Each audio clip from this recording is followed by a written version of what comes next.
All right, everybody. Welcome back. We're here. It's come at last. Gen 9. VBL-S Season 8. Draft review, baby. We finished the draft. It's time. Content week. Boom! I'm ready. I'm ready for the season. I'm pumped. Happy to be back with y'all for some more Pokemon. We got some really refreshing mechanics coming in here with a little Terra, little new meta, new Pokemon. I'm really excited, and the draft was a lot of fun. We got 2 conferences this year, 2 12-team conferences, 2 separate drafts, so double the fun.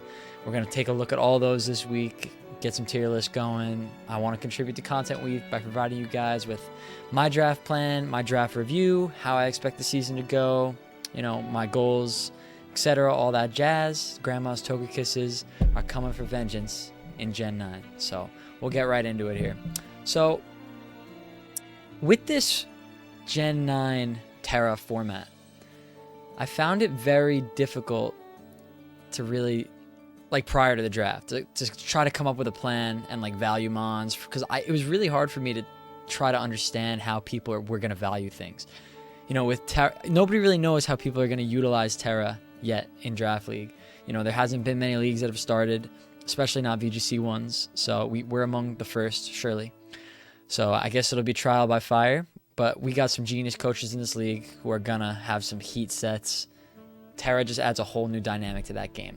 So when I was developing my draft plan, I came up with this. So looking at a lot of the top tiers that were there,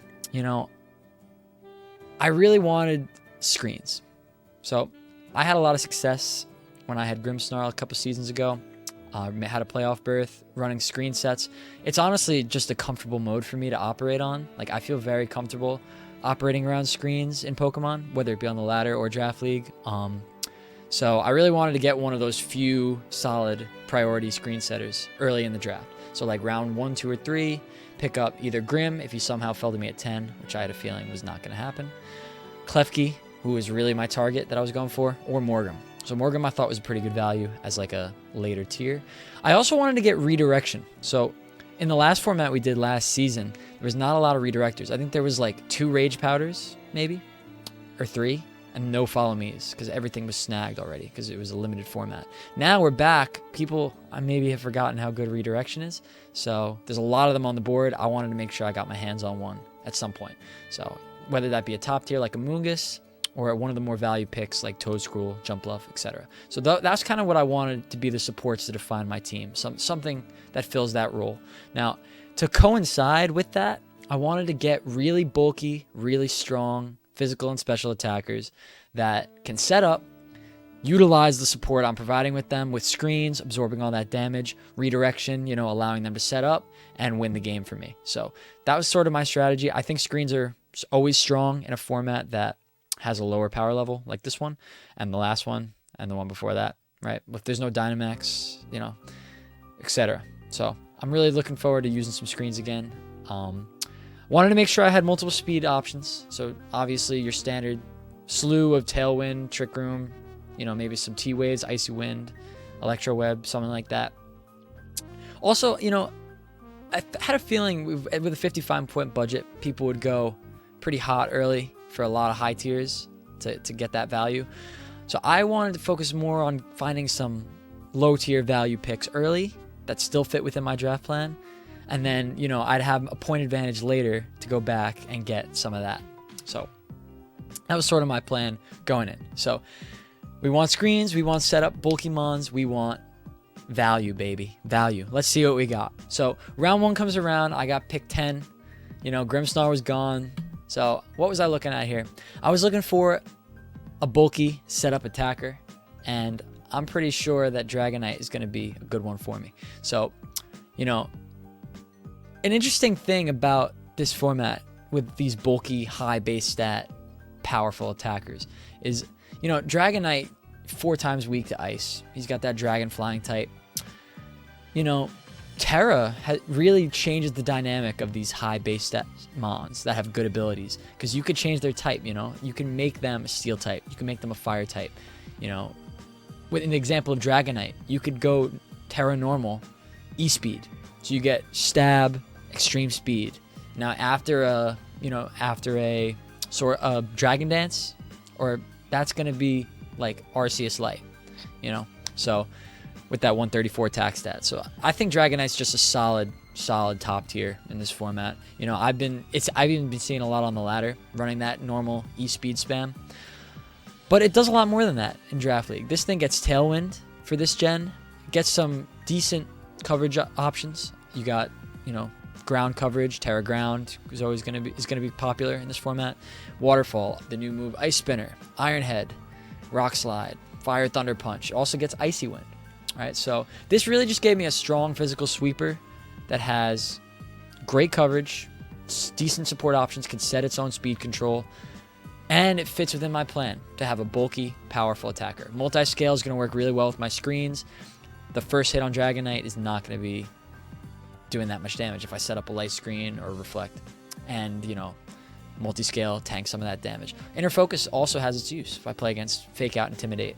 So, yeah, really looking forward to using this Mon with some of my supports that I've got for it. So I think I could really enable this thing to be a monster in this format. So speaking of supports, had 10 picks, so Wheel comes around the second round. A few picks later, I get... Oh, skip one, sorry. I get my man Klefki. Yeah, so Klefki was a Mon I had my eyes on as a really solid prankster option for this format on this draft board. 6 points, so a little cheaper than Grimmsnarl, who was 9. A little more expensive than Morgrim, but Klefki's got a lot going for it in the support department. So first of all, amazing typing. Steel Fairy is the best type of the game. We all saw that with Zacian in the VGC 2022 format. Here, obviously, I'm not saying Klefki is the next Zacian, but this thing has Prankster. It's got Screens, Thunderwave. It gets Imprison, Trick Room. If I play against a hard Trick Room team, I want to shut that down. Priority Imprison, Sash it, Trick Room, you know what I mean? And then they can't get it off. Something like that. You could switch you could switch a Scarf or Specs or Band or Iron Ball into something.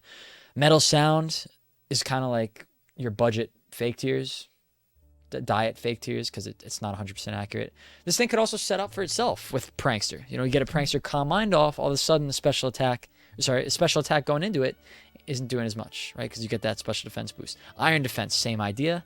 Magnet Rise, you get a little boost from that ground attack, which will be a way that people will want to deal with this. So there's a lot going for it in the status move department. Now, offensively, nothing special here. 80 attack and special attack is serviceable, but nothing to write home about. It gets okay coverage, like a Dazzling Gleam, maybe a Foul Play. You're not really... This thing isn't on the field to be dealing heavy damage. This thing's on the field to set some screens and wreak some havoc by being annoying to the other team. So I think this complements Dragonite really well, not only in the typing department, but also in the way that it's going to enable it to set up. I could lead Klefki Dragonite, set a Reflector Light Screen depending on what kind of attackers they lead, maybe get off a Dragon Dance with Multiscale, eat the hit, Terra Normal next turn, start E-speeding things, Thunder Waving things with Klefki. There's just a lot of options that I could do with this. And, having a Mon that has Trick Room as an option with the rest of this kit is always going to be terrifying for the opponent, because they're always going to have to be thinking about that looming threat of a Trick Room. So really solid Mon. I was happy to get it for 6 points, Klefki. I'm thinking it's going to be pretty good. Hopefully I don't forget my car keys in this season of VBL. Let's move on to round 3, baby. We got Toadscruel. We got Squidward Tentacles, baby, in the house. Squidward Tortellini. He's here. And he's pretty good. I think this Mon was undervalued at 4. I probably would have paid 5 or 6 for this for sure. People view this ability as a negative, Mycelium Might. So Mycelium Might means that all status moves go last in their priority bracket, but they ignore the effects of abilities. So, for example, if I use Spore, even though I have base 100 speed, if I max it out and I have 167 speed, the Spore will go last, unless someone's doing like Trick Room or something. But Spore will go last, but I would be able to use it on a Mon like Golden Go, right? Which normally is not able to be statused, because Mycelium Might allows it to ignore the ability. So this could have some niche uses for me. We were talking earlier about redirectors. Really valuable, and the Rage Powder, yeah, that's not too affected by Mycelium Might, because if I recall correctly, I think Rage Powder Follow Me have +3 priority. So if it moves last in that bracket, so be it, because it would only be going ahead of or behind another Follow Me, which doesn't really matter. So, that's going to be good. Has Trick Room itself, also another mon that threatens Trick Room when it's on the field. You don't want to ignore this thing when it's on the field, and I think that's what's giving me an advantage here. So not only is it a redirector, it also threatens to put you to sleep if you're not focused on taking it out, taunting it, doing what you got to do. This is going to be a prime mon to have a mental herb as a candidate for it. Wants to be using those status moves, definitely, for sure. Also gets Leech Seed. If I want to play the long game, set up, draw out slow with the Leech Seed, end game scenario or something like that. Surprisingly decent offensive coverage. I was kind of surprised. It's got Earth Power, obviously, because it's ground type. You get Flash Cannon, Dazzling Gleam. You actually get Knockoff and Foul Play, too, if you don't want to really worry about investing a lot of special attack. Sludge Bomb, Giga Drain. Like, this thing was just really good for 4 points. Ground types are also pretty hard to find in this format, so I think getting a decent one early was a good move on my part. So I really like Toadscruel. I'm hoping that it will be as good as I think it will be. But just look at the stats too. It's surprisingly bulky. It 80 HP, 120 special defense, and the 65 defense is kind of meh, but especially bulky for sure. And interesting. I think this mod's going to require some interesting sets to make use of the speed tier with also playing around the ability and using it wisely. But I'm hoping I can make it work. So yeah, that's what I got to say about Mr. Squidward Tentacles over here. It just really fits with my plan. I wanted a redirector and a screen setter. I got both within the first 2 rounds. Complements my Dragonite as a way to help him set up. Now, one thing I wanted to note about this also, now that I'm just remembering, is I do think that people will be savvy with this in this format now that we have Terra. Not only can you run the safety goggles to avoid Rage Powder and Spore, you can also run Terra Grass, actually. So if you are scared of Toadscruel in a matchup against me, right, you could throw Terra Grass on one of your mons, and then that's always going to be a way you could get around the Spore and Rage Powder as well. So I think that maybe was taken into account when it was tiered at 4 points, but you can't Terra all your mons. So this thing's going to put in work, I feel like. All right, so next, round 4. So Wheel came around. I really wanted a Fire type, and I also wanted to use a lot of new Gen 9 mons. This mon is sick, dude. Skeledirge, come on. Look at him. He's the Fire Croc. Look at him. He's cool. He's undead. He's got fire coming out of his mouth. This dude is sick. So this is a really good mon, I think, actually. And once again, another mon that fits the bill of what I was looking for. I didn't want to focus too much on having uber fast, high speed fasts, but flash cannons, and then low bulky Trick Room mons. That's kind of what I had last season, and I felt kind of trapped a lot of the time with my options. So I'm going for the bulk, the power, and not really worrying too much about the speed. I'm trying to draw out games with screens, etc. set up. So this mon's going to help me out with that. As far as fire types go, it's hard to find a bulky one. So this one's got 104 HP, 100 defense, 75 special defense. Really, really good, solid bulk. It also has scaling. So built-in special attack scaling thanks to its signature move, Torch Song.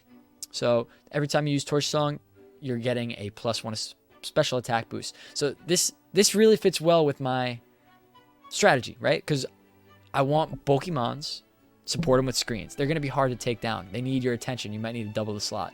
If you leave Skeledirge on the field, he's going to be building up special attack boosts, becoming really, really powerful. You could also run this thing as a support. It's bulky enough to do that. You could run Will-O-Wisp, Slack Offset, Yawn, Helping Hand. It could be a slow, bulky support. Put the leftovers on it if you wanted to be annoying. Coverage isn't anything crazy. You get your standard fire and ghost move. Earth Power is really nice to have.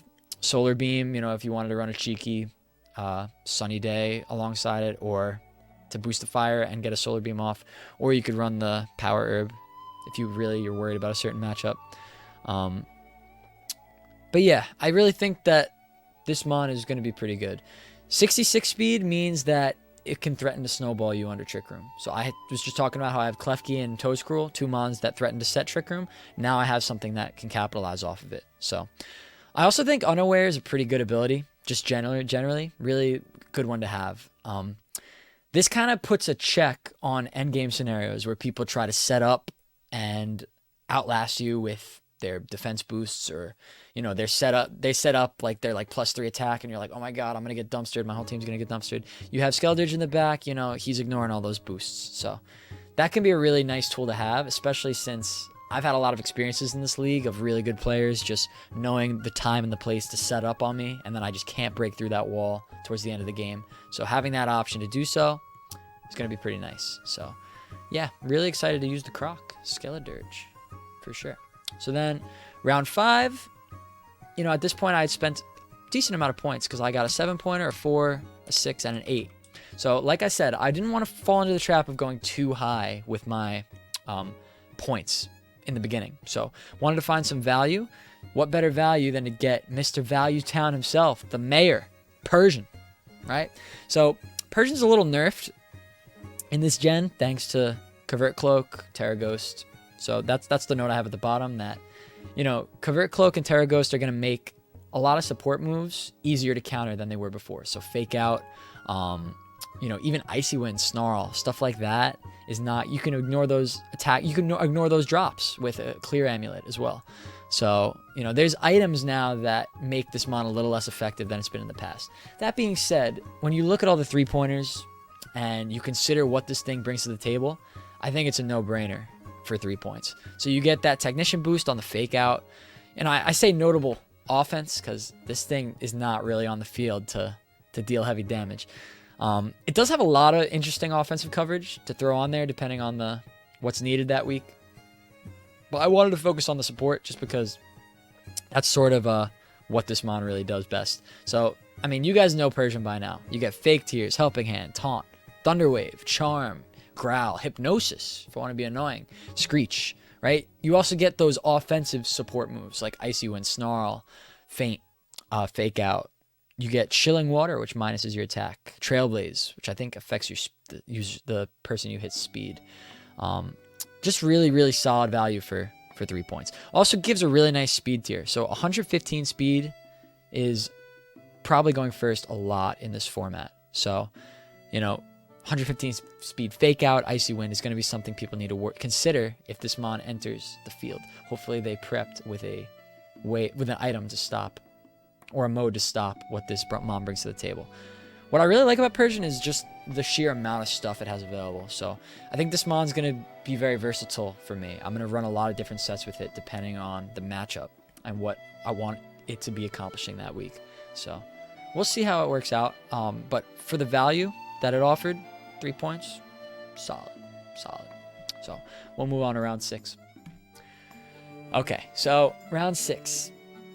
I felt good about my Persian pick. I was like, I was eyeballing Quaquaval and then Rotom Wash, and I was like really conflicted as to which one I wanted on my team. I was like, do I really want 2 Gen 9 starters? Skeldridge and Quaquaval? I was like, damn right I do. Yeah, I do. I love the Gen 1. I love these starters, man. Really sick. And they did a really good job with the design. Quaquaval kind of looks a little ridiculous, if I'm being honest. But I still love him. Look at him. He's a water fighting type. Moxie. This dude is going to be really fun to use. I don't know if it's going to be great, but it's going to be fun to use. I can assure you of that. Incredible dynamic scaling. So not only can you scale with Moxie boosts, you could scale with Aqua Step. Okay, so +1 speed, +1 attack. You get a kill with Aqua Step, KO. It's like a free Dragon Dance, and you just killed him on. So like it's really threatening to have on the field. So if this mon is on the field, you want to be giving it your attention, because if you ignore it, it will set up and it will snowball out of control and win the game. So that synergizes really, really well with my other mons and my general draft plan to have, this fits the bill for me. It's a somewhat bulky, strong attacker with scaling. That's like exactly what I need. It can set up. It's got Swords Dance, bulk up. Also gets some interesting, like Roost is interesting. I'm not sure if I'd use it, but if I wanted to go really bulky and set up with bulk up against a physically weak, defensive weak team, I could maybe utilize Roost and just become unkillable and then just keep scaling with my moves. Really strong. So not only it has 120 attack, also has high base power moves. So You could run Wave Crash in addition to Aqua Step, you know, get 1 speed boost, outspeed everything, and then just start Wave Crashing things. 120 base power on close combat and Wave Crash with 120 attack with a scaling move. This thing can OHKO a lot of stuff. It also gets Brave Bird, 120 power. Gets priority Aqua Jet, gets the new move Ice Spinner. So this thing is going to be good. I'm really, you know, honestly, there was a lot of talk about if this thing was worth 8 points. I was happy to take it at 8. I would have definitely taken it earlier if it was at 7, I think, because it's just a sick mon. I'm really excited to use it. Water Fighting is a good offensive typing as well. You get to hit a lot of things for at least neutral damage with that typing. And, you know, if you look at my type chart so far, this was the mon that really, this is why I was looking at this and Rotom Wash, really just complemented the rest of my team defensively as well. So, you know, I got Fire Ghost with Skeledirge, Water Fighting with Quaquaval. Kind of helps me work on 2 cores of typings at the same time. So, yeah, this thing is going to be scary for people with my draft plan if they don't have an answer. So, really happy to get it. Excited to use it. Next up, I went back for another Mayor of Value Town, baby. We got Scyther, the bug. I love the bug. So, this was mistiered, I think. This should have been 3 or 4. Look at all the things. So, this gen, it gets Tailwind. So, 105 speed Tailwind, 500 base stat total. Look at the bulk. It's got 80 special defense, 80 defense, 70 HP. And you're like, yeah, you know, but Scyther, it's a bug flying type. It's kind of bad. 4 times weak to rock. Flying weakness. It's like weak to everything. True. But doesn't have to be a bug flying type anymore. Terra can make this mon very, very good. Think about it. So imagine these base stats with an Eviolite. So make the defense and special defense 120 each. Right? So it's a 580 base stat total Pokemon with an Eviolite. But it's a steel type. It's a fire type. It's a fairy type. Right? It's setting Tailwind, and then, you know, it's doing stuff. You know, it's got Quick Guard. It's got support. It's also got 110 attack, so you can't ignore it. It's got priority Technician boosted Quick Attack. It's got Pounce, Bug Move, which gets boosted by Technician. Also has a side effect that I can't remember. I think it like minuses your attack or something, or speed. So with Technician boost, it's like 70 base power. It's got Stab, U-Turn if you don't Terra.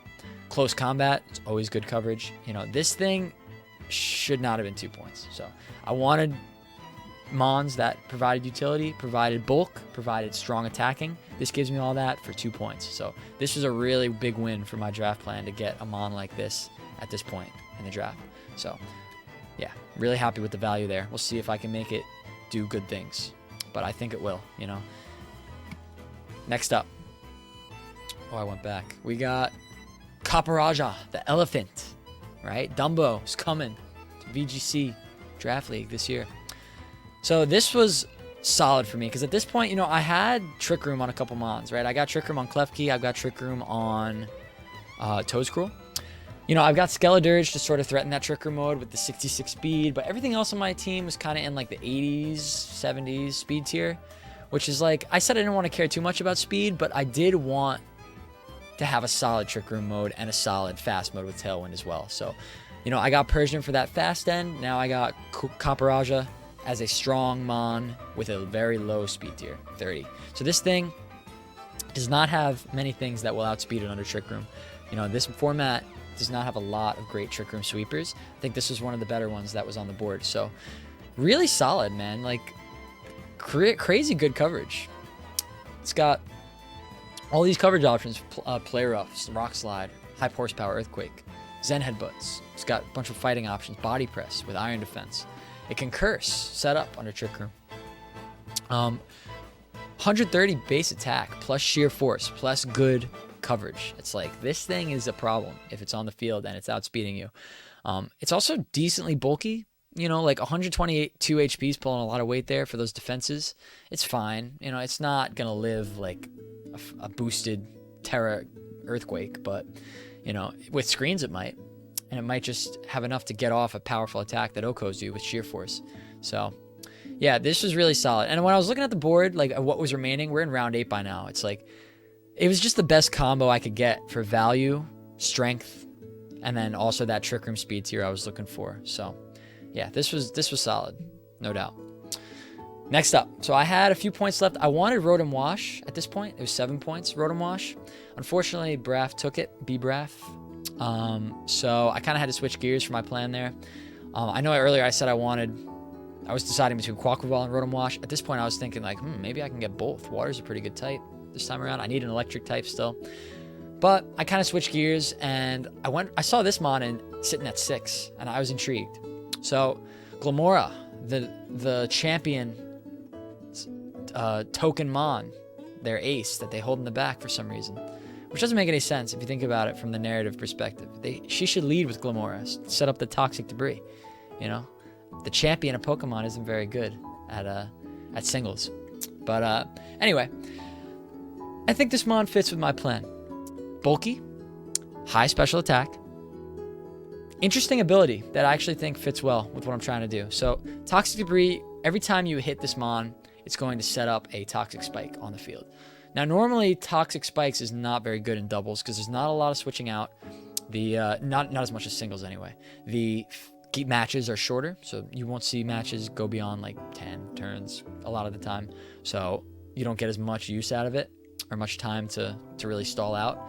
But in a scenario like this where it's an ability that's putting it on the field and it doesn't actually cost you a move to do so, I think it's actually not even that bad. Like, I've run into Glimmora on the ladder sometimes, and I'm like, I don't want to hit it because I don't want to activate the toxic debris, you know? It's like, but you kind of have to hit it, right? Because it's 130 special attack, and it's got really good coverage options. So, you know, with my strategy of setting up Mons, drawing out games with screens, bulky Mons that just live hits and do damage, I think the appeal of toxic spikes being on the field helps, right? And I do have some other Mons earlier, like Skeledirge gets Hex, right? So if I set up Glimmora, if I leave Glimmora, get the toxic debris on the field, have Skeledirge in the back, I could be doing really high power Hex, you know, stuff like that. There's like cool synergies you could do with it. Now, I kind of call this Mon Diet Nihilego, but because, you know, it's a poison rock type that has really high special attack. It's not quite as good as Nihilego, obviously, because it's not a pseudo legendary, but it's a little more bulky. Actually, it's not more bulky than. It's maybe more generally bulky than Nihilego. Nihilego is a stronger special defense, but it has better coverage than Nihilego. So while you don't get Meteor Beam, and it does miss that in this game, Power Gem is still doing a lot at 130 special attack. Having stab rock moves is really good in Draft League, I think, especially when it's on a good Mon. A lot of rock types kind of struggle on the physical side because like Rock Slide, Stone Edge has like accuracy problems. Power Gem's solid. And there's not a lot of special attacking rocks. I noticed a lot of people, when they finish their drafts, if you look at their type chart in Draft League, a lot of teams end up being weak to rock. So this will always be a threat for that. Could also set up a little bit. It's got Rock Polish, so get that speed up, Acid Armor. Could Memento, Spiky Shield is always good. You know, just a bonus when you're already going to run Protect anyway. And it can set Sandstorm for itself to get that special defense boost if I find a scenario where I think that's good. So yeah, I'm really excited to use this. And I think it's going to be scary for people when they see a lead of Glimmora, because you have to think, okay, I have to remove it, but also maybe there's a Trick Room setter next to it or a screen setter, and it's also doing 130. I got to get it off the field. You know, it's going to be a dynamic Mon for me, for sure. So then I said I wanted Rotom Wash. Didn't get it. I got the Lawnmower, though. So Lawnmower is pretty good. It's solid, 5 points. I wanted a Rotom form because all the Rotom forms I think are good in this format because of Terra Electric. So you go Terra Electric, you take advantage of the fact that it has Levitate without whatever the other form of Rotom you have's weakness. So, you know, I'm weak to fire, I'm weak to poison out on Rotom Mow. Not anymore if I Terra Electric, and I'm boosting my electric type. So nothing can hit it super effectively at that point. Pairs really well with my screens, right? This Mon can set up, it's got Nasty Plot, it's got support options, Will-O-Wisp, Eerie Impulse, Helping Hand, screens, and you know, coverage is nothing crazy, but you're going to be clicking electric moves most of the time anyway, maybe a Leaf Storm, maybe an occasional Dark Pulse or Shadow Ball. So can run a variety of sets. It's versatile. I like it. I like Rotom. I like a Lawnmower. I got to mow my lawn, baby. Last Mon, I had 2 points left. So I was scanning the board for something that kind of fit with the rest of my team, type-wise, defensively, that was value for 2 points that I think I would actually use, because a lot of the 2-pointers were kind of garbage. This thing's usable. Oinkaloni. Plus, first of all, bacon. It's bacon, baby. We're bacon. Gen 9, baby. So, yeah, I mean, listen, it's not the best mod in the world, but 489 base total. Pretty bulky. 110 HP, 80, 75 is not bad at all. Stuffed cheeks is actually cool. So this used to be the signature move of the squirrel, but it actually Oinkaloni gets it in this gen from breeding.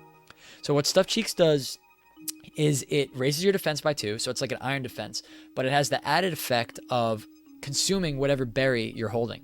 So you could hold like a Salic berry or any other berry that boosts, and you can get not only a defense boost of 2 times, but you could also get a speed boost or another boost or another effect of a berry, which I think could have merit in certain weeks as a heat set.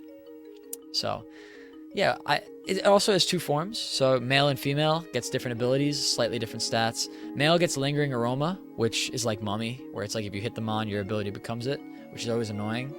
The female version gets Aurora Veil, which is it's okay. It's usable. Might have a niche scenario where it's good. Gluttony, it's fine. Like, it's got pretty good abilities, and Thick Fat worked really well defensively with the rest of my team. So solid option for 2 points, I think, and we'll see if it gets good heat from my teams this year. We'll see. So that concluded my draft. So here's my type chart at the end. So you can see down here my fairy's a little cut off by my webcam. Sorry, but I have a green fairy. It's a really solid type chart. I think I learned my lesson from my first attempt at a draft league in BDSP when I had I had like a 5x weakness to like electric and ice and rock with like no resists because I had like 4 flying types. That was bad. I learned my lesson though. Here I am. So look at this type chart. It's nice. I am no net weaknesses. Look at all these zeros too. I got a lot of immunities.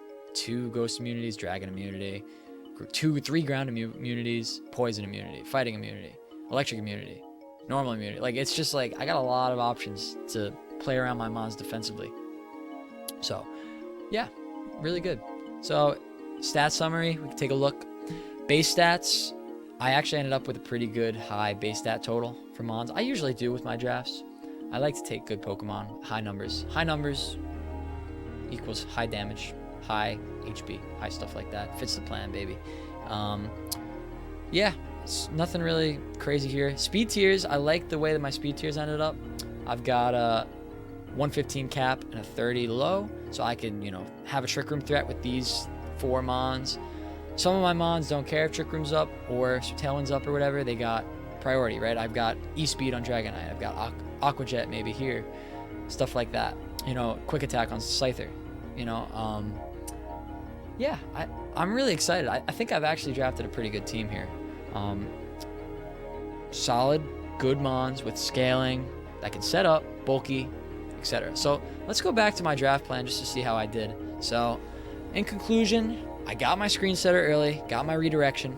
I drafted a bunch of bulky attackers that threatened to set up. They could take advantage of my screens. They could take advantage of my redirection to set up, sweep the game, deal heavy damage while being hard to take out. I've got a lot of speed control options. I've got several Icy Wind users, 2 Tailwind setters, and etc. So yeah, that's pretty much it. So I'm looking forward to using it, and we will see how that goes for this season. Really excited to get in some matches with y'all lovely people. So hope you enjoy the draft review. Let me know what you think of the team below in the comments. Thanks for watching, everybody. See ya.